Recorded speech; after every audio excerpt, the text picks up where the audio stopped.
Pitong mga halaman na ang dala ay positive energy. Tara, alamin natin yun mga ka-jungle. Hello mga ka-jungle, maupay nga adlaw. Sa episode na ito, ay i-share ko sa inyo kung ano-ano nga ba ang mga halaman na malakas makahatak ng positive energy. Pero bago yun mga ka-jungle, kung hindi ka pa naka-follow at nakasubscribe sa ating Facebook page at YouTube channel, ay pindutin mo na ang subscribe button para updated ka sa panibago kong video. Una sa listahan natin na malakas makapaghatak ng positive energy mga ka-jungle ay ang ating mga aloe vera. Kilala ang aloe vera mga ka-jungle na malakas makapag-absorb ng mga negatibong enerhiya sa loob ng bahay.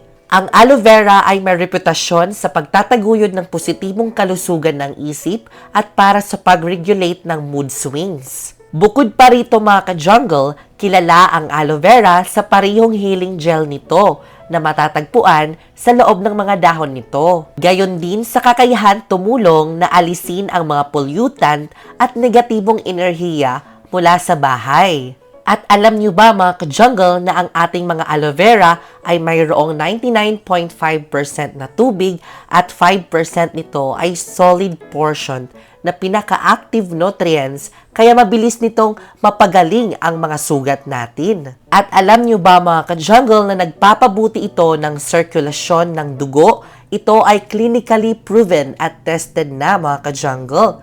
Meron ba kayo nitong mga aloe vera nito? I-comment nyo naman kung meron kayo. Ang susunod naman sa listahan mga ka-jungle ay ang ating basil plant.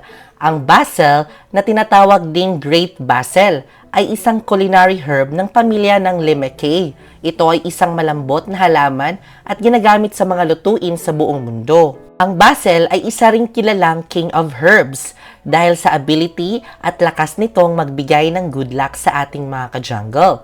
Nagre-represent din ang basil ng abundance sa ating buhay. Great capacity na nagbibigay ng kasaganahan sa buhay at malakas din itong makapagtakwil ng mga negatibong enerhiya dahil ang basil ay isang mga ginagamit sa ritual para sa prosperity, fortune, and good luck. At sa karagdagan, maganda din itong pang-cleansing bath mga ka-jungle. Na-try niyo ba ito mga ka-jungle? I-try niyo naman para malaman niyo. Pangatlo sa listahan ay ang ating mga peace lily. The scientific name is Spetaphyllum, also called is a white sail. According to Feng Shui, ang peace lily mga ka-jungle ay sumisimbolo sa kapayapaan at katahimikan ng buhay. Ang peace lily ay malakas makapaghatak ng positive radiation from the surroundings at nakakapag-purify ng air mga ka-jungle. Ang halaman na ito ay natagpuan din upang mabawasan ang mga pagkakataon ng pananakit ng ulo at mapalakas ang inyong kalusugan, pangkaisipan. Maaari ding lumaki ang peace lily sa isang lugar na mahihina ang liwanag, kaya maaari mo itong ilagay sa inyong kwarto o banyo. Trivia lang mga ka-jungle, kaya pala pinangalanan na peace lily ang plant na ito ay upang mag-remind sa atin na panatilihin natin ang kapayapaan sa ating sarili. Kapaligiran nito ay magbibigay sa atin ng inspirasyon na maging kalmado at maging positive sa buhay. O diba, sana all mga ka-jungle may inspiration. Ang pang-apat sa listahan mga ka-jungle ay ang ating mga philodendron plant. Marami na akong episodes mga ka-jungle about sa philodendron plant kung paano itanim at alagaan ito. Pero ang nakakamangha dito ay kasama pala ang mga philodendron plant sa mga malakas makahatak ng positive energy sa atin. Ikaw mga ka-jungle, meron ka na bang philodendron plant sa inyong garden? Siguro meron ka na nito at kung wala pa mga ka-jungle ay mag-start ka ng mag-collect ng mga plant na ito dahil malakas din itong magbibigay ng positive energy. Philodendron plant are fabulous sa mga feng shui dahil same din sila ng mga peace lily, abundance din ang dala nito sa atin mga ka-jungle dahil sa vigorous growth habit nito. Ang philodendron plant ay nagpapalakas sa fire element energy na nagse-symbolize din sa fame at reputation. Ang mga philodendron ay nakakuha din ng positibong enerhiya ng yang, fast-moving bright loud lock sa ating tahanan mga ka-jungle. Kaya thanks to this cheerful green foliage. Siyempre, hindi mawawala sa listahan natin mga ka-jungle ang snake plant. Scientific name is Sansevieria transficiata. Maliban sa famous at napakadaling alagaan ng snake plant mga ka-jungle, ay nagbibigay din ito ng positive energy sa atin.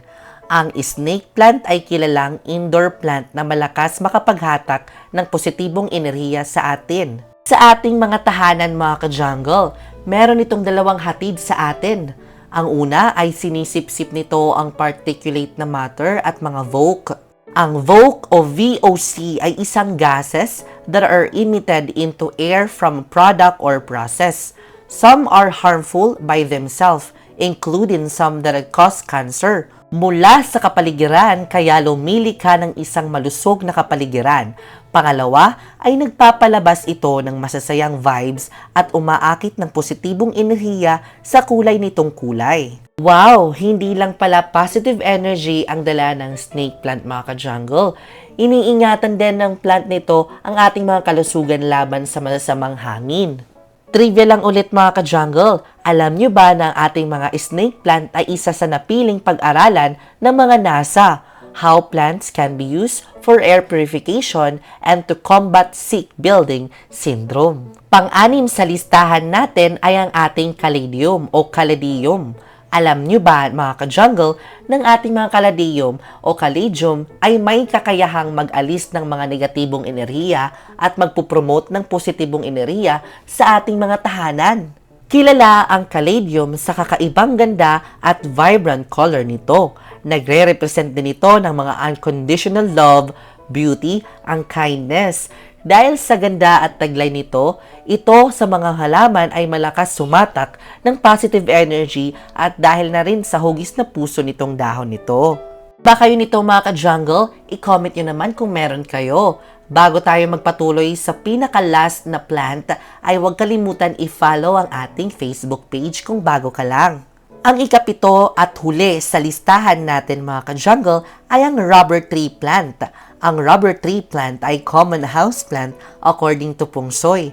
Ang rubber tree plant ay malakas makapag-attract sa lahat ng positive energy and bring to prosperity at renewal dahil sa vibrant energy na binubuhay nito ang creativity ng new beginnings, creating a new environment na nag-i-encourage sa personal development and progress. It is allowing continuous improvement in one's personal and professional life. Sa pagiging tugma nito sa direksyon na kaharap sa silangan ay inimungkahi dahil sa elementong kahoy nito na pinakalakas ng silangan, ang simbolo ng paglago at sigla. So ayun na nga mga ka-jungle ang 7 halaman na malakas makapaghatak ng positive energy.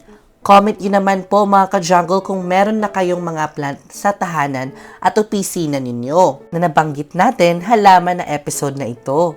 I-share nyo na din po ang video na ito mga ka-jungle. Let's share positive energy through planting.